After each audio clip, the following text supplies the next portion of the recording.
Hey there, and welcome to another episode of the Deeply Rooted Podcast. Thank you guys for joining us, wherever you're at, however you may be listening. We appreciate you tuning in. It's a brand new season, kicking off a brand new year. If you didn't get a chance to listen to our last episode, we talked about a few things to look at in the upcoming year in 2026. And at the end of that, we mentioned a brand new, really series of topics that we'd like to discuss. We're looking at 250 years of America's birthday coming up this year on July 4th.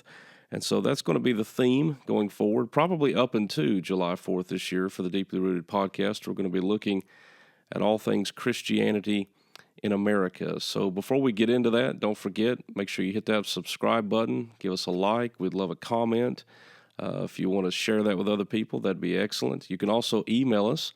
That's at drigw18@gmail.com. I had somebody recently ask me why we had such a complicated email.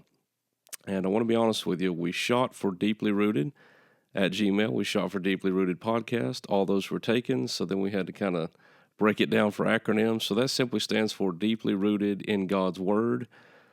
Number 18 stands for the year we started in 2018. So there's your fast fact. So if you ever get on Jeopardy and the Deeply Rooted Podcast becomes that popular, now you know the reason why we named it what we named it for the email. So if you got a prayer request, if you got an episode suggestion, we'd love to hear from you. Any questions you might have, you can email us there. If you want to follow me on social media, that's great. You can follow me on Facebook or on X. Love to interact a little bit more if you'd like to do that. But all that being said, we're excited about this first episode. We're going to be looking at really the origins of Christianity in our early days, particularly around the Revolutionary period. And Lord willing, we're going to work our way through American history looking at different aspects of Christianity. I'm excited to have a former social studies teacher on the podcast this evening as we're recording. So we've got a couple of history teachers lined up here. So if we bore you, my apologies, but I'm excited about this. So we're pleased to have Pastor Travis Hilton from Crystal Spring Baptist Church. I want to make sure I didn't say that plural and get in trouble again with your congregation. Crystal Spring Baptist Church. Travis has been on the podcast a few times before. We're excited to have him back. So Travis, thanks for being a part of Deeply Rooted again, brother. It's great to be back, Jeremiah. When did you start teaching social studies? So I was teaching in high school, so it was history, and I taught world history, and so that's how I began. I taught sociology, which I guess could be a category of social studies, Sure. right? Yeah. And world history, and those also taught English, taught several other classes, but that so I taught all those different subjects. So we're glad to have you yes. well versed on here. I do have to ask you because I saved this question. We briefly touched on it earlier. How's morale now that the Packers are headed to the house and looking for vacation, just like my Cowboys? Well, it was a stunning loss, and it was unexpected because they were doing so well. Love was back, and we've got a backup in Malik. So how could we lose, right? How could we lose? But it happened, and so we have our backup as we speak. Aaron Rodgers is on the field for Pittsburgh Steelers, so that's Packers 2.0, I guess we could say. Yeah, you're just a fan of the yellow pants teams. Yeah, the yellow pants. So it's consistent, but I'm also for the old guys. So I'm always rooting for the old guys, and if he can make it one more year, that's a win for all of us. So. Well, speaking of the old guys, that's what we want to talk about tonight. Right. Hopefully a lot of familiar names for some of our audience, but we do want to keep it concise, and I want to catch everybody up to speed on how Travis and I got to talking about this and the idea here. Back in November, there was a very prominent documentary that was released on PBS. You can actually still watch that if you have Amazon Prime. You can access it through there or PBS's website. I think most people probably were watching it as it was coming out just on public television. It's a 6-part documentary, and it's simply about the American Revolution. It is done by famous documentarian Ken Burns, who has had a pretty storied career, honestly, about creating historic documentaries. And we're going to look at that as sort of a test to kind of paint that as a backdrop of some things to compare what we want to talk about on this episode. And so if you haven't seen that, I would encourage you, but I would highly encourage you to listen to this first, not because we're on here tonight and recording this, but I do think it's important to hear what we have to say before entering into that, because I think there's some things that would be of your best interest to know ahead of time and to look for. That documentary, it is well produced, visually striking. Some of the paintings that you're going to see in there are tremendous. Narration is perfectly fine. They have scholars on here to talk about this. There's some excellent stories, don't get me wrong. Things that Ivan and Travis had talked about we didn't even know involved in there, and that's great. That's part of what we wanted to look at. But I think he and I, after talking about it, I'm sure most people with a good understanding of Christian history and American history would tell you pretty disappointing. I think that was the word you and I used the other day when we were talking about this. So let's talk about why and lead up to it very briefly. One of the things that was almost non-existent in that documentary, which, I mean, really flooring, to be honest, was the absence of a healthy talk about the Great Awakening. If you could explain briefly what that is and then why that was so important to American formation, and then how in the world could that be left out of something that's significant on this topic?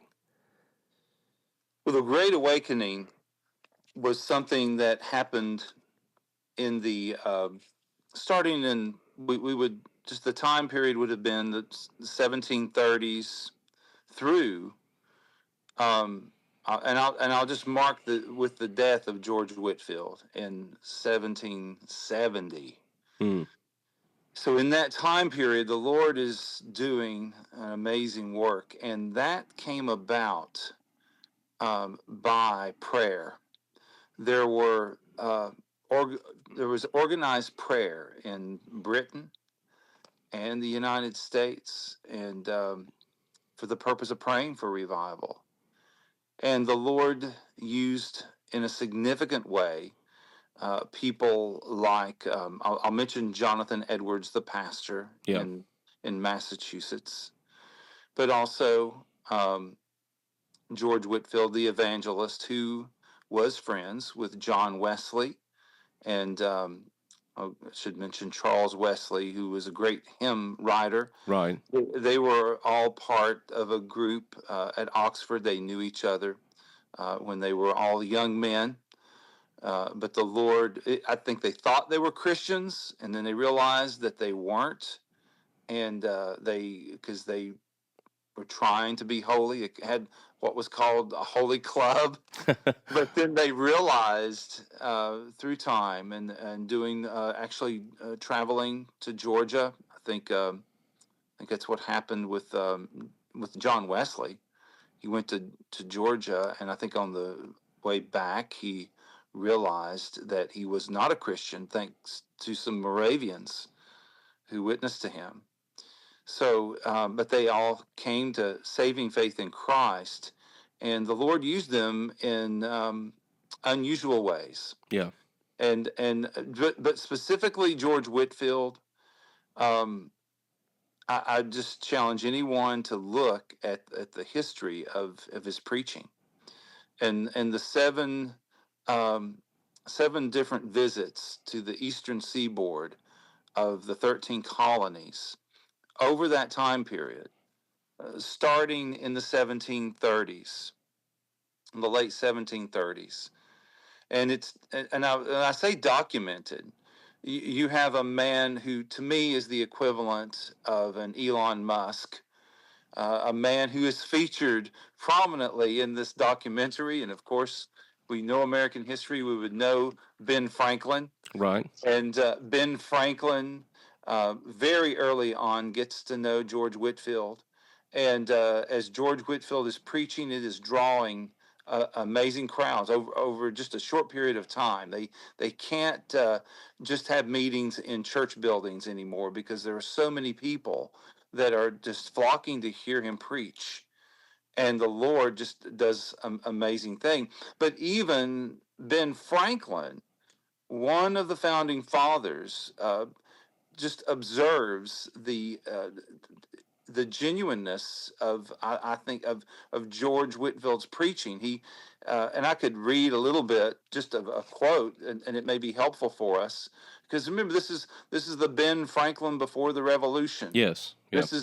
This is the Ben Franklin many years before the Revolution, and witnessing what's happening in America at this moment in Philadelphia. This is in 1739. Um, and this is Ben Franklin talking. He said in 1739 there arrived among us the Reverend Mr. Whitfield. He was at first permitted to preach in some of the churches, but the clergy, um, taking a dislike to him, soon refused him their pulpits, and he was obliged to preach in the fields. The multitude of all sects and denominations that attended his sermons were enormous. Now just notice that note. He takes note, all sects and denominations were present. And it was a matter of speculation with me, who was one of the number, to observe the extraordinary influence of his oratory on his hearers, and how much they admired and respected him, notwithstanding his common abuse of them, by assuring them that they were naturally half beasts and half devils. This is Franklin talking. This is the way that he talks. He's talking about how, you know, Whitfield is describing them as sinners. It was wonderful to see the change soon made in the manners of our inhabitants. From being thoughtless or indifferent about religion, it seemed as if all the world were growing religious, so that one could not walk through the town in an evening without hearing psalms sung in different families of every street. He had a loud and clear voice and articulated his words and sentences so perfectly that he might be heard and understood at a great distance, especially as his audience, however numerous, observed the most exact silence. He preached one evening from the top of the courthouse steps, which were in the middle of Market Street, and on the west side of Second Street, which crosses it at right angles. Both streets were filled with his hearers to a considerable distance. Being among the hindmost in Market Street, I had the curiosity to learn how far he could be heard by retiring backwards down the street towards the river. And I found his voice distinct till I came near Front Street. And when some noise in that street obscured it, imagining then a semicircle, of which at my distance should be the radius, and that it were filled with auditors, to which of whom I allowed 2 square feet. He's really getting detailed here, Jeremiah. Yeah. I computed that he might well be heard by more than 30,000. Wow. This reconciled me to the newspaper accounts of having preached to 25,000 people in the fields. Franklin would say at times that, well, he would be more generous in the numbers that attended Whitfield's sermons than Whitfield would. Whitfield would be very modest in how many that he might estimate would show up in different places. But that was an estimate that Franklin gave, 30,000. So no small thing here in this awakening. We're not talking about a small group somewhere in some rural area of the colonies. This is not some strange movement or something that just kind of fizzled out. When we say Great Awakening, you're hearing Ben Franklin talking here. I mean, a clear, founding father talking about another man who is widely considered one of the great preachers in the history of the church and sweeping revival. I mean, thousands and thousands of people reported repenting, trusting the Lord. As that Franklin mentioned there, change in people. I mean, real change that was noticeable throughout communities, towns, regions throughout this. And I say that because here's one of the great voices of the revolution mentioned often in this documentary, and literally crickets about this awakening and what had happened before and the things that it had kind of spurned people on to do and the change it had made in these colonists. I just was blown away by that. I don't know how you felt about that. I just could not believe what a swing and a miss that was not in there. It is bizarre, and in so many ways, as I documented this in Jeremiah, I took a lot of notes. Maybe it's the historian in me. I don't know. I'm not a history buff. I don't know about you, but I take this stuff seriously. I'm not either, but I'm It's with you. It yeah, bothers me when it's done yes. wrong. Yeah, Yes, it's something to be enjoyed. I think that history is something that we all ought to enjoy. It's telling stories right. that are accurate about things that have happened, which to me is more interesting than fiction. Yes, To know these were real people that really existed, and these things really happened, and they were documented. That is amazing, and as Christians, we appreciate it in a greater sense because we know that God is sovereign. His providence is in everything. And what's funny is that George Washington acknowledged that, and it's documented in his letters and his whole life. And yet we find that diminished in some ways, as if and I've heard this before. You've probably have from certain historians that he didn't mean the specific Christian God, and I even have that that's mentioned in uh, this in Burns's documentary. But there was a quote, and I'm not going to try. I'm trying not to quote long quotes, Jeremiah. But this was a short quote at the beginning that tells us what we're getting. Sadly, yeah, in this documentary, and there are good parts of this documentary, no doubt. We both sure. agree on that, and there are things that are accurate. But this from Christopher Brown from Columbia University, who's used often. This is at the beginning, so you're laying the groundwork. And this is what he says. Episode 1. One of the most remarkable aspects of the Revolutionary War is that you have such different places come together as one nation. Okay?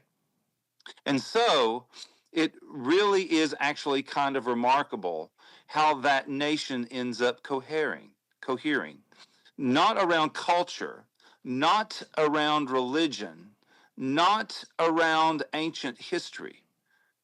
It is coming together around a set of purposes and ideals for one common cause. You, if you didn't know the founding fathers, um, if you didn't know just what we were just discussing, maybe you would believe that. But that statement contradicts everything we know about the founding fathers Right. and everything that we know about American history up to this point. It's actually the exact opposite. Yeah. We're very religious people. And the Great Awakening was just one example of that cohesion.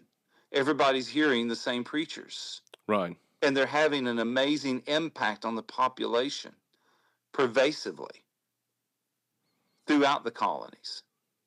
Adams even said famously, and I know a lot of people have heard this, that this Constitution that we have that's originally created out of this conflict, that it's wholly inadequate for any other group of people other than a religious people. That's his words, wholly inadequate Yes. for any other group. So that goes right with what you're saying, with a real poor interpretation on that professor's part of these men, these women, the lives that they lived, the beliefs that they really had. And again, and I think you and I agree on this, and I would hope and pray that other people do. That is not obscure history.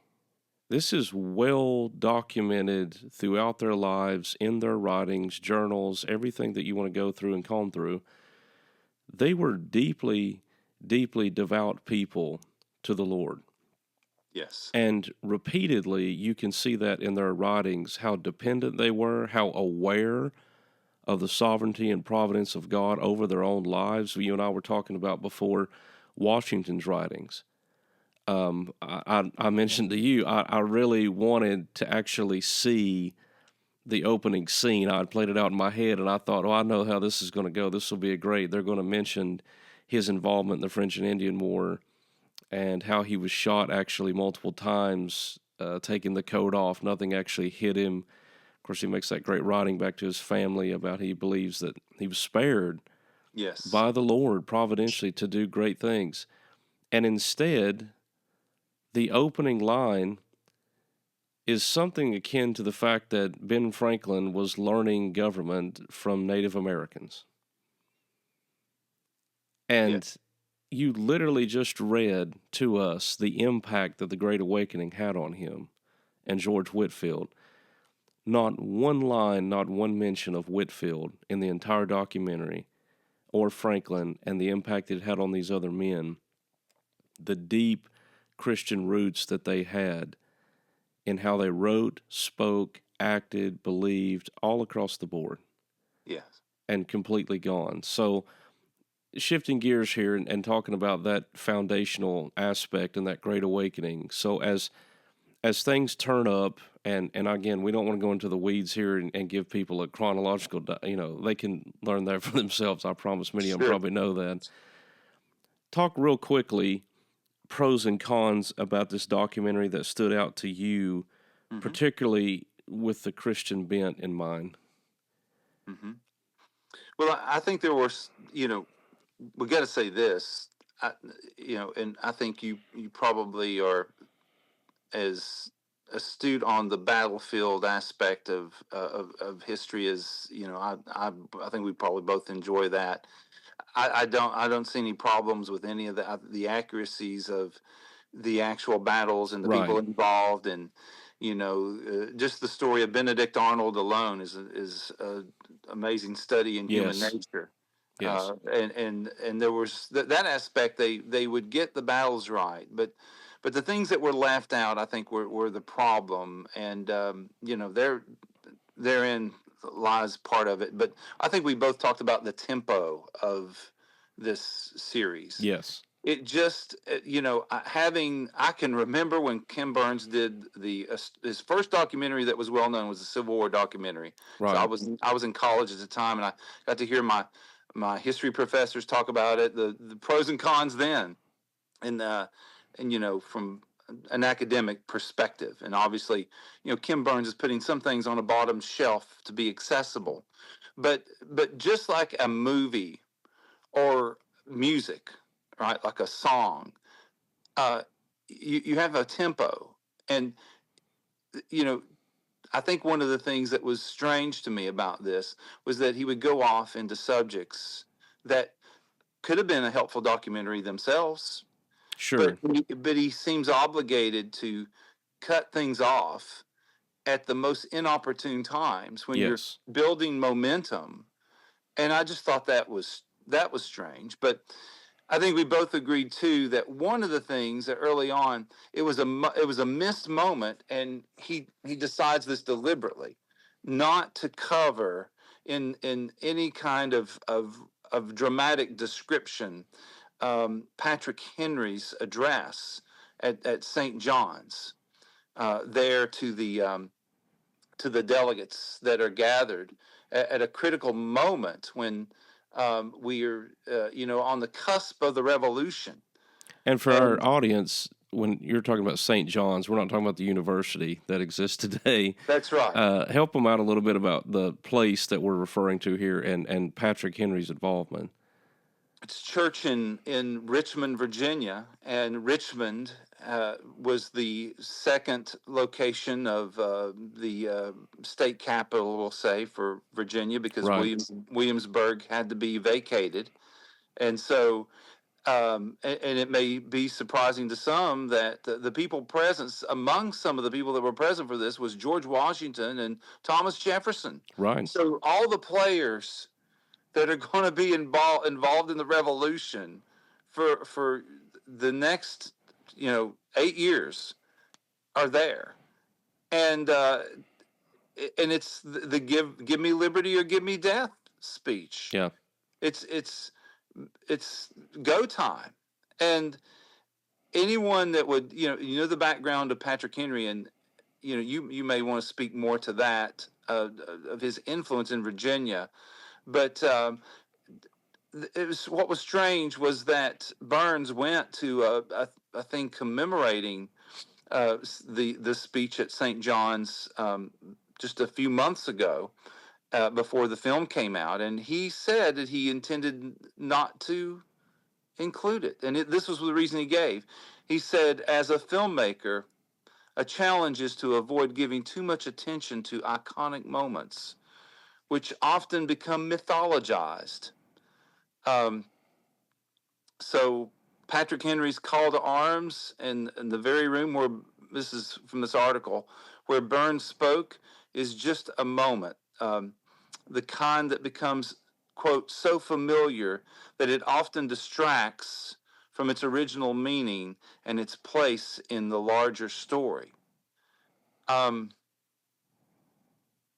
a, and he goes on. We decided uh, not to include Henry's speech in the documentary, but to focus on other aspects of Patrick Henry.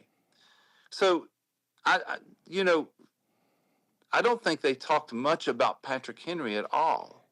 No, He because was barely mentioned. that's the core of who he is. And I found that interesting that they didn't want to talk about his life, and yet you miss really the grand feature of his life and who he was and what he stood for. We were out talking before we got on, and I've shared this with people. Patrick Henry at one time was the wealthiest man and the largest landowner in the colony of Virginia, which was the largest colony there was. And I believe could make a strong case, and I really believe this, arguably the most famous man in the room at that time. Washington, coming off the heels of the French and Indian War, had suffered quite a few losses and was not known as certainly undefeated by any means. Like, he had his checkered history, and that's not to slight George Washington. I mean, Fort Duquesne, was a great loss in his life, to the point he actually quit the military and tried to walk away at one time.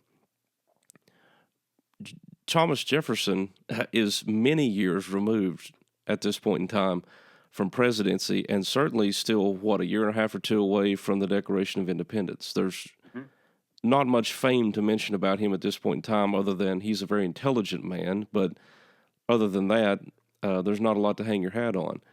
Henry had made the name for himself, and I don't think it's an accident, of all the things that were said that evening, who got documented the most. And I believe it's important to note how significant that man was at that time, and he talks very religiously in that speech. Yes. I even mentioned to you, if you read that last sentence, it's very Joshua-like. I don't know what other course men may take, but for me, right, it's kind of that, for me and my house idea. Yes. This is what we have to do. I think he knew the crossroads. I'm reminded of the passage. He's a man that knew the times. And I believe he knew the time was at hand. Whether he wanted that or not, I think he mentioned repeatedly they'd tried diplomacy for decades. And, it snowballs at a brick wall at that point. Nothing's being done.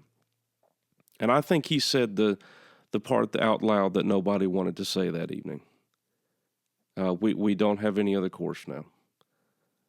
Everything that we've tried only gets thrown back in our face. And like he says, it's liberty or it's death at this point. Yes. And history bears this out. They voted in favor of organizing, and they formed militia and army. You've said it already. I want to keep repeating it throughout this.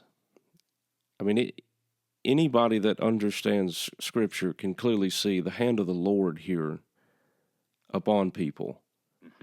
To do something that, if you look at it just logistically, what they're going to attempt to do would have been a grand failure. Yes. They had no business in this fight. At that time, Great Britain, largest army, largest navy, overwhelmingly, could have squandered them. But circumstances certainly going to play out. But I just want to keep rehashing this. I mean, the Lord really at work here.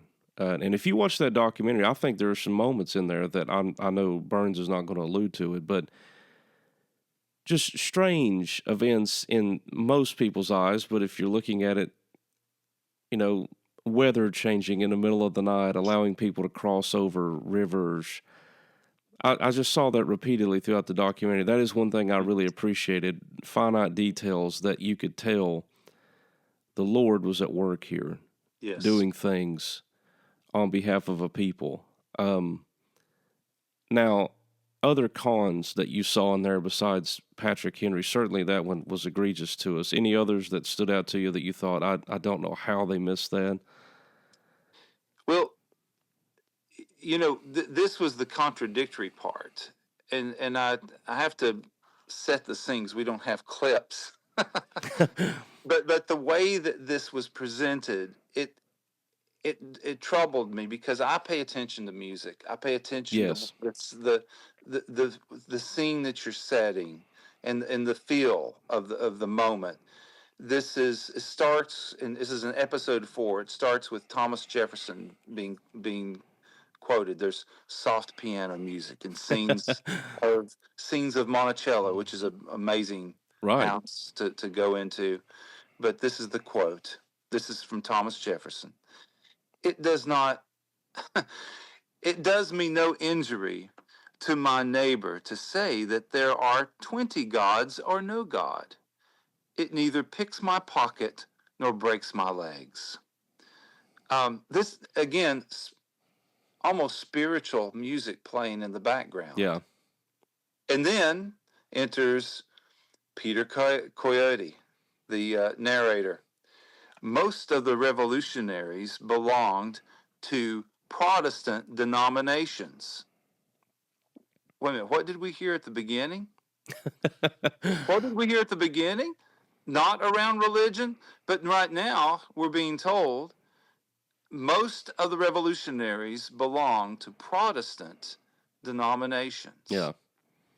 But there were Catholics and Jews among them too, along with Muslims who came on slave ships.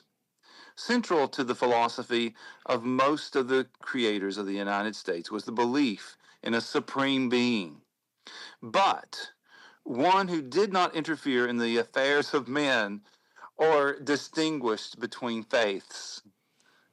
I'm not sure which God they're talking about. They were deists. And now here is Gordon Wood. Gordon Wood's joining in the chorus here. Right.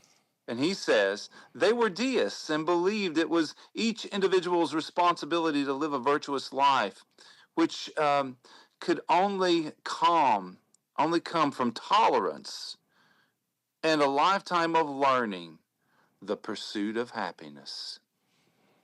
Gordon Wood, historian, he's a professor emeritus at Brown University. And so then it continues. I have to, because the piano is still playing, Jeremiah. The revolutionaries believed the people had to be educated. Without education, there could be no virtue in the populace, and without virtue in the populace, the government would fail. Republics are based on authority coming from the bottom up, not like monarchies from the top down. So you require an education. And then it ends with another Thomas Jefferson quote. Our sister states of Pennsylvania and New York have long subsisted without any established religion at all. They have made the happy discovery that the way to silence religious debates is to take no notice of them at all. Let us, too, keep this experiment fair play. Soft piano music ends. So, what are we saying there with that collection of what's your impression when you hear that? Unserious men, unresolved men. You hear a weak version of them that I don't think is true at all. A compromised story. The word I used, we talked before, this is revisionist history.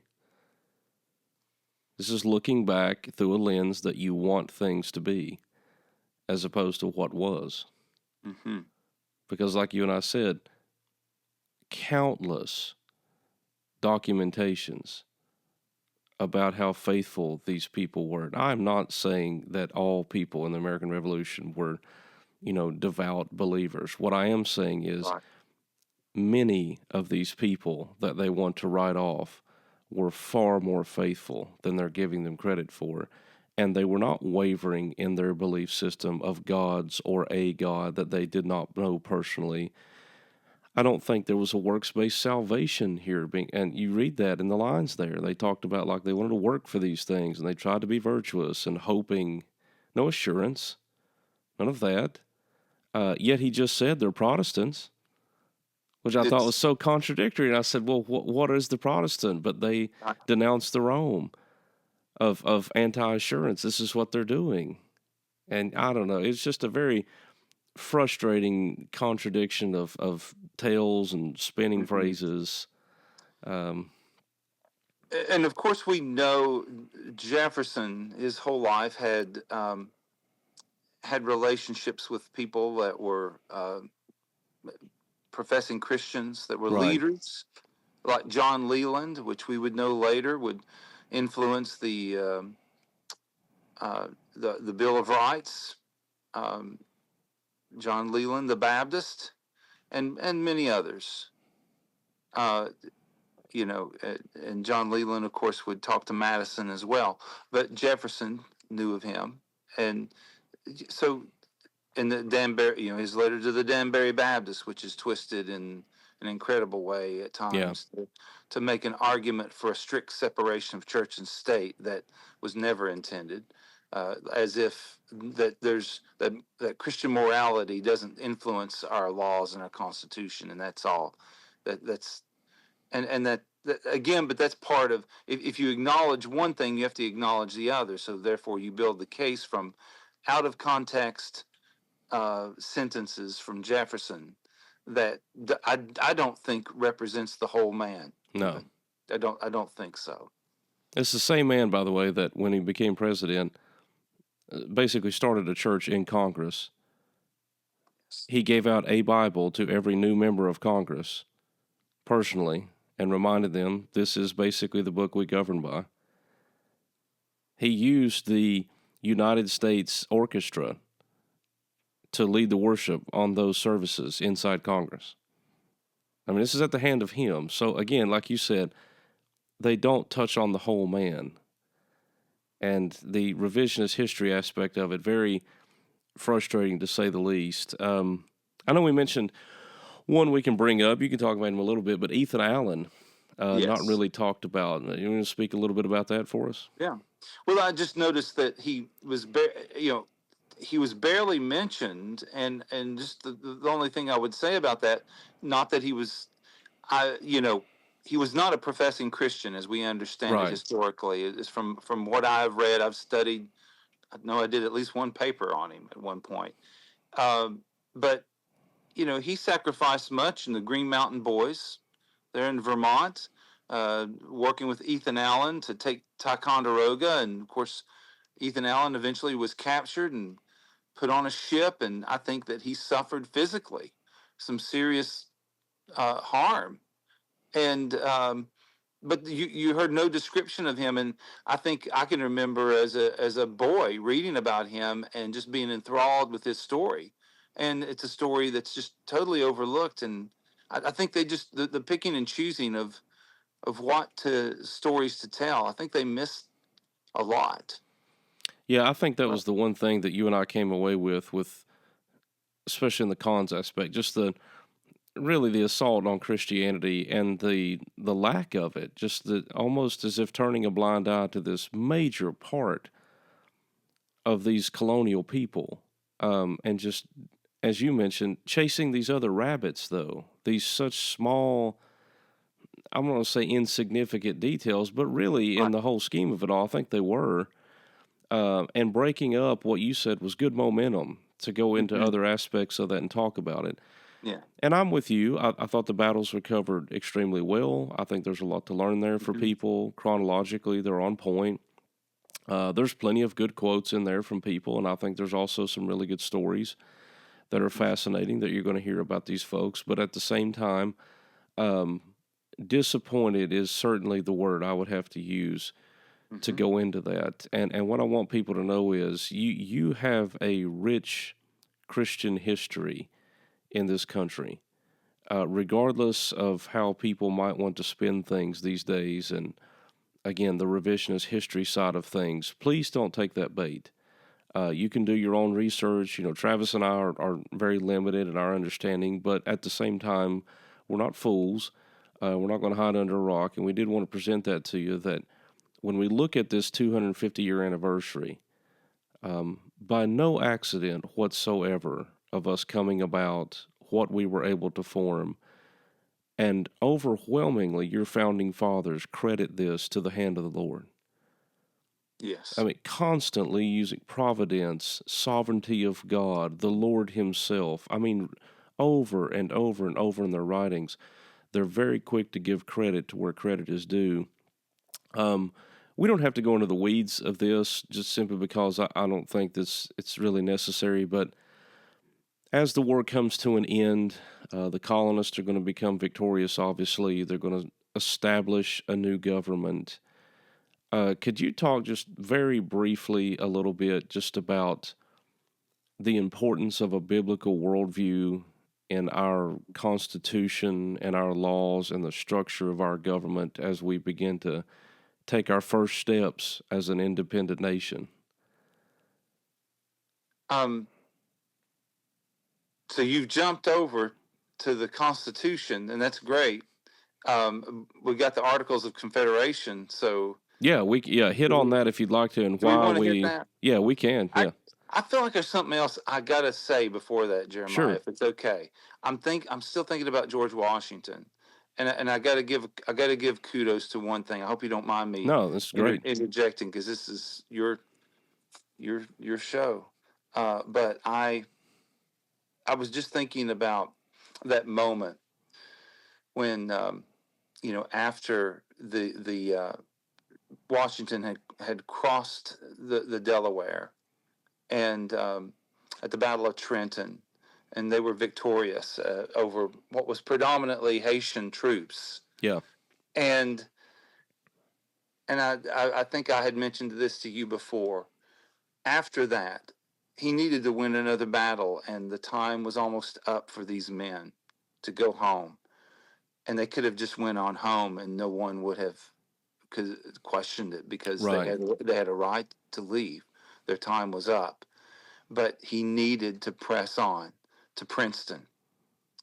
And I'm really summarizing it quickly just for this point. I, if there was a moment in that documentary that I thought was moving, and only because if you followed that whole part, just coming down from New York and just being beaten over and over again, and how pitiful that they felt. Washington himself was just depressed. Yeah, It was like, this is pitiful. These men are pitiful, and he basically he I wouldn't say he begged, but he appealed to them in such a way that they were convinced that they needed to stay on with him.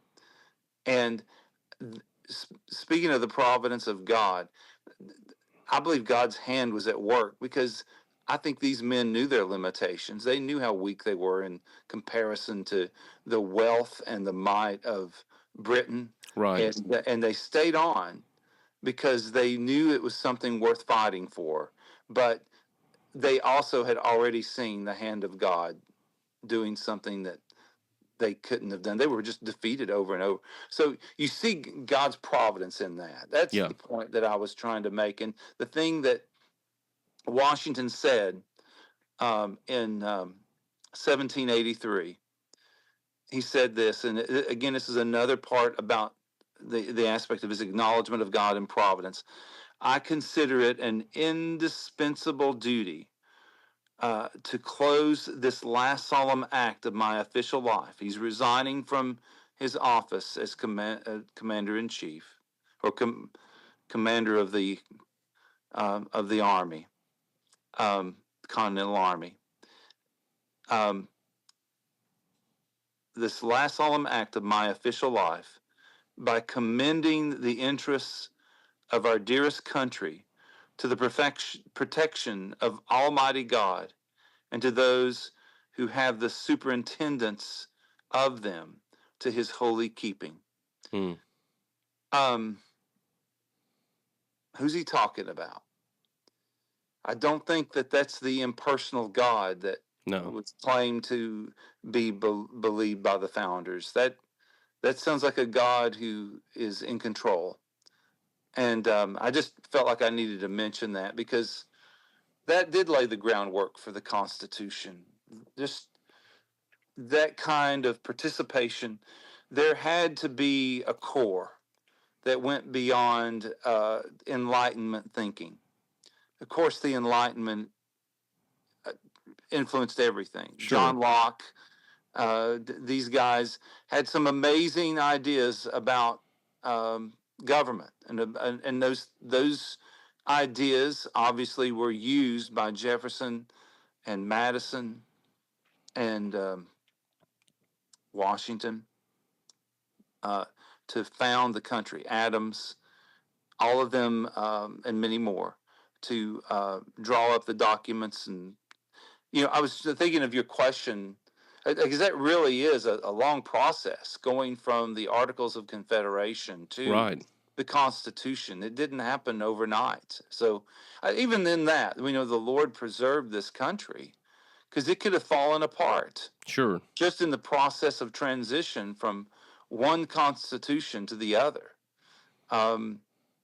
So do you have anything to add to that, Jeremiah? Yeah, one thing I was thinking about that I want to clarify, and I should have done this up front. I don't want people to sit here and think that we're somehow pitting America as God's chosen people and Great Britain as not. There were Right.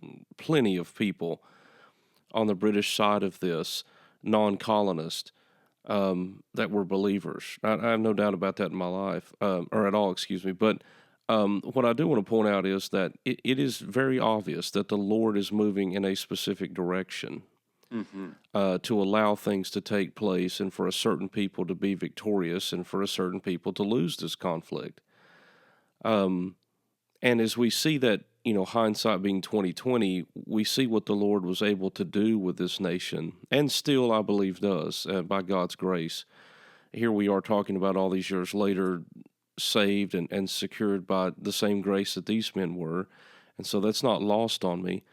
And as you were reading Washington there, that's not the words of an unbeliever. When you read what changes they made to the Articles and then in the Constitution, you read the detailed notes of Adams and these other men that were so kind to record a lot of this stuff and the thought process behind these men. It's very obvious they were deep theological thinkers. I'm confident that they knew that they would answer to their Maker. And I think that was in the forefront of their mind. Yes, there are certainly debates about how to go about that, but I think the consensus in the room is we are responsible for what happens here, not just to one another, but to the Lord himself, Yes. who has clearly given us the victory here, and what we cannot do is squander what he's graciously given us. And I'm fascinated that when you think about that, how they were very quick to sort of deflect putting power into the hands of one or two people.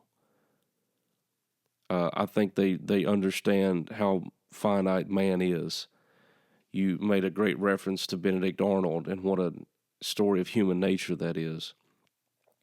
I don't think that was lost on Washington. They were very good friends. And you look at a situation like that, and I believe in Washington's mind, he's certainly thinking, but for the grace of God, there go I. And so I do want to bring that out. I don't know if you had anything to add to just the overall concept of the Constitution and Right. things along those lines. Well, I was thinking of you had that quote that you had mentioned about that, this would not have been fitting for a certain kind of Right. people, Wholly inadequate for any other wholly people. inadequate. Um, we started with the Great Awakening for a reason, because the effects of that, the ripple effects, are the establishment of various denominations that are self-governing. They're not Anglican, Right. and so the concept of self-governance is happening in local assemblies. It's happening in Baptist churches, as um, think of Shubal Stearns and Daniel Marshall, who come to saving faith in Christ because of the preaching of George Whitefield, and they move south through Virginia, down to Sandy Creek in North Carolina, Right. and that revival breaks out, and churches are planted all over, including Scott County, Right. what would be Scott County, and and in the Kingsport area, Double Springs Baptist Church. I had to mention my ancestor Samuel Hilton, who came to what is now Hilton's, but started a church at Moxon Gap. Out of the Sandy Creek revival, correct? Out of he was Yeah. ordained at a church that was planted right near. It was Abbott's Creek Baptist Church, Wow. and so he came to saving faith there. He'd been in Maryland, and my ancestors had been there for several generations, and they came down around the time of the Revolution. Down, he was still a teenager, and he was baptized, and then he was ordained to ministry, and he came into what is now Scott County. But churches were being planted everywhere, and all of those churches, they were learning about self-governance. It wasn't a new concept to them. When and again, when these things are established, these cities, these towns, these villages are already established with people that are ready to govern themselves. And that is the ideal, that why the Constitution would work. Because they were, congregational churches could govern, and so it was not a concept foreign to them, is what I was going to say. It was, and of course the moral aspect was essential, but also having an idea of how we do this. It was already being embedded, and of course we know the House of Burgesses and all of that pre-existed, but in the frontier, it was already in existence as well. So Right. that's what was amazing about it, and God's sovereign work.